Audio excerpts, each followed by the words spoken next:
Welcome, welcome, welcome to another episode of the House Husband Diaries. As always, I am your host, Carter C.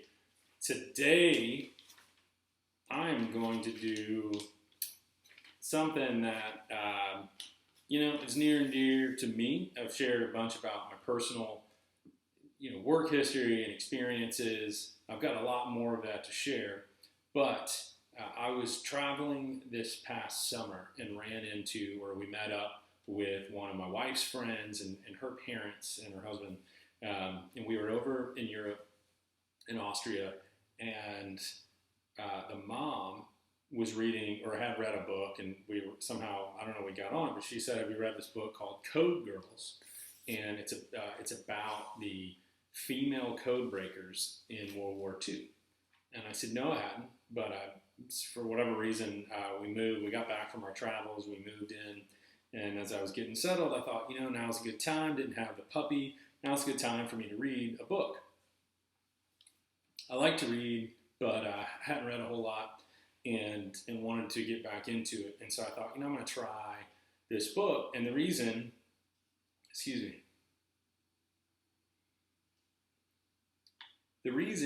that it interested me so much to pick up the book is because my grandmother was a code breaker in World War II. And I didn't know that there was a book about it. And I was really interested because my grandmother passed away more than 20 years ago when I was 19. And as any child, I guess, and I know 19, you're technically an adult, but as having had 18 of those 19 years or 17 of those years as a child, technically speaking, children don't look at adults or especially grandparents as having been young one day and having lived a full life. You just look at your grandparents, or at least I've just looked at my grandparents as these old people. And I never really thought about them being parents of my parents. Never really thought about my dad growing up or my mom growing up and the decisions that they made and the interactions that they had as a family before I was there. That's a really hard concept for at least for a young child to think about. And then as you get older, there's just not really a whole lot of understanding or care at the time. You think, well, they're kind of old and they've always been old and they'll always be old and they'll always be here. And they're probably not that interesting because they just sit around and don't do a whole lot. Some grandparents, do more than others. But really, my grandmother just read a bunch of books, and that's how I knew her. And, she had smoked a fair amount, but she was this real cerebral lady who just read a bunch of books. She loved to read, and she had her seat in the sitting room, and it was just very formal, and that's that. It just wasn't a whole lot to it. So we find out, or I find out, I guess the whole family found out at the same time. It was back in May of 1999, and we found out she had cancer. And it had already spread, brain, lungs, everywhere. So she was terminal. They said maybe 6 to 8 months, I think, was the prognosis. And she ended up not making it. She died in early September, so it was like 3 months, not even 3.5 months. So when we found out that she had this cancer at the end of May, early June sometime, it was so interesting because she took it in stride and she just said, "I'm going to appreciate every day what I have left." And I remember her favorite ice cream was butter pecan, and that's the only time I say pecan. I say pecan pie, I say pecan whatever, but it's butter pecan ice cream.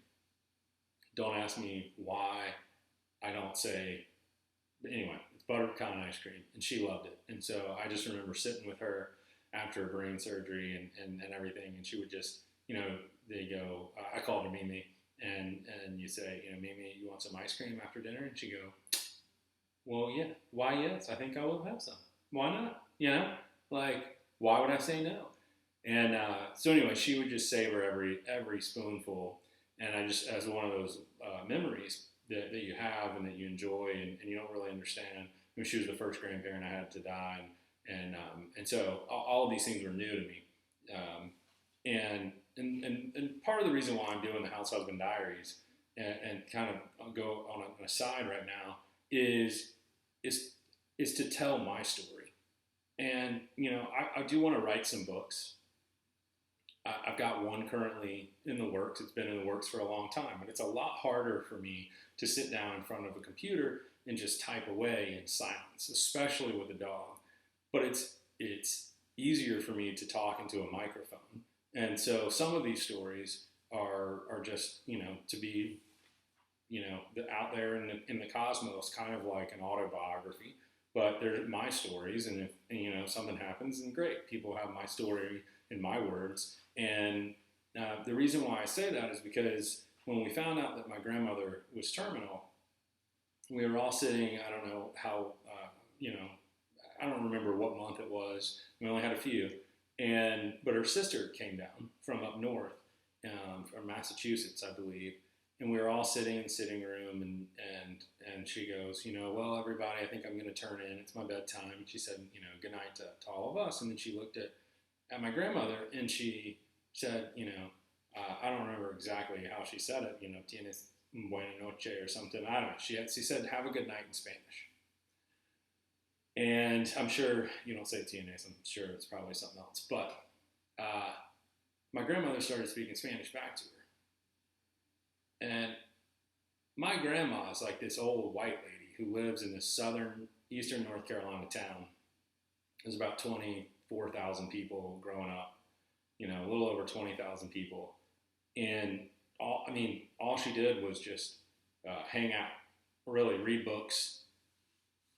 She's great, great grandma. And that was it. Like, I didn't really think. So I'm like, okay, hold up. When did grandma learn Spanish? Because this is like way before kind of the immigration of Mexican, Central American, whatever. That was kind of, now you see a lot more Hispanic people and Spanish speaking in America, and especially in the South. But back then it wasn't that way. Spanish was kind of secondary to French in school, and it would just, Spanish wasn't the way it is now. So that just needs to be kind of like, I can't stress that point enough, that there was no reason for her to know Spanish. In my mind, I had taken 3 years of Spanish and struggled in high school because I'm terrible at languages. And I'm like, Grandma, you knew that I was like just dying in Spanish and needed some help. Why didn't you help me out? And she's like, oh, I didn't know it was that hard, whatever. So come to find out, she majored in linguistics at Duke University back in the 30s. Come to find out, she had grown up in Cuba. So when I said, wait a minute, when did Mimi learn Spanish? They go, well, she grew up in Cuba. From the time she was 1 till the time she was 11. She spent 10 years in Cuba. And I'm like, stop the press. What do you mean she grew up in Cuba? And they're like, yeah, you didn't know that? And I'm like, hello, earth to everyone in the family. My entire life, Cuba has been communist and like America's enemy. Like Fidel Castro, nothing. Like, why would I think that my white grandmother has grown up in Cuba? There's no reason, like absolutely no reason. There's nothing. It's like, somebody that's just gonna say, you grew up in the Philippines. What? Like, why? Why would I think that? You're not Filipino. You're not, Cuban. Whatever. I've never heard you speak Spanish in 19 years of living. So they go, yeah, well, your great grandfather worked for like the Army Corps of Engineers, and he helped build a lot of the bridges in Cuba. That back then, that was before Castro, before Cuba became communist, and so it was open. And apparently, my grandmother spent 10 years of her life growing up and speaking Spanish. And they're like, oh, and by the way, that table that you had in college? And I'm like, yeah. And they're like, well, that table's from Cuba. And then all this other furniture is the same stuff And that's all from Cuba. And I'm like, what? Like, how is that not something that you tell your children, your grandchildren, whatever? Like, how did that escape?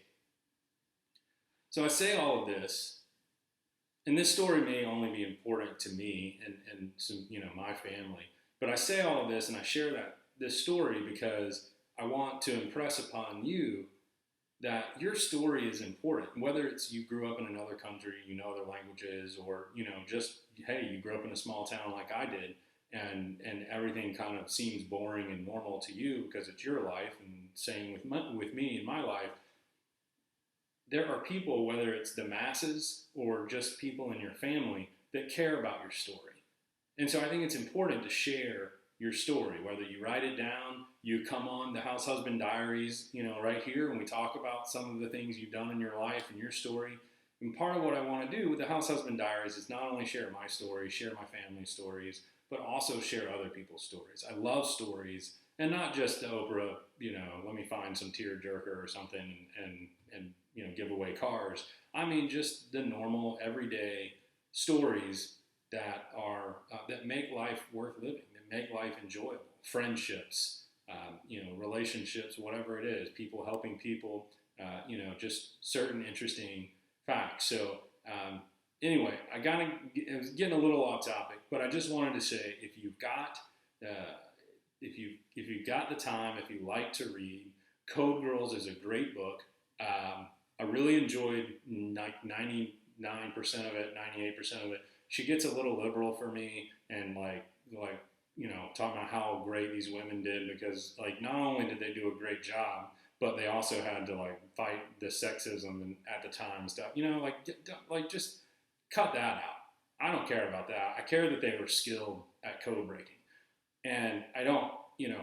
It doesn't make you somehow better because you experienced something or somebody else didn't experience something.